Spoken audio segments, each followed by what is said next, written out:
बॉलीवुड की अदाकारा शिल्पा शेट्टी के शौहर राज कुंद्रा की तरफ से पोर्न फिल्में यानी कि फहश फिल्मों से उनकी ताल्लुकात को लेकर रद्देमल सामने आया है।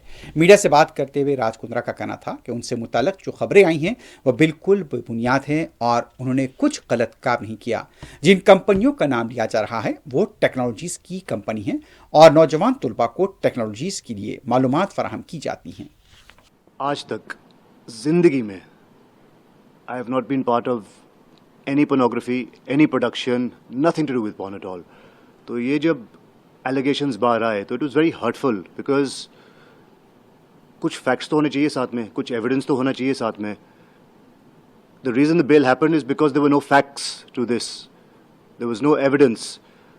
एक एलिगेशन के ऊपर अरेस्ट किया गया, एक एलिगेशन के ऊपर ट्रायल बाय मीडिया किया गया मेरे साथ. So it was a very painful time when I know कि मैंने कुछ गलत किया नहीं है. जहाँ तक रही बात एक ऐप चलाने की, तो मेरे बेटे के नाम पे एक लिस्टेड कंपनी थी, एक टेक्नोलॉजी कंपनी थी, और हम टेक्नोलॉजी सर्विसेज प्रोवाइड करते थे. उनमें से एक टेक्नोलॉजी सर्विस हम देते थे मेरे ब्रदर इन लॉ की कंपनी कैनरिन थी, जिसमें उसने एक ऐप लॉन्च किया था.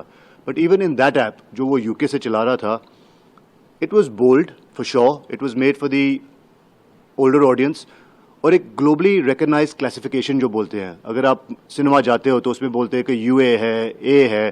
These were A rated films, yes, but they were not pornographic at all. और बहुत ही ग्लोबली रिकग्नाइज लाइन है और अंडरस्टूड है कि what is porn, what is bold, what is UA, what is kids content.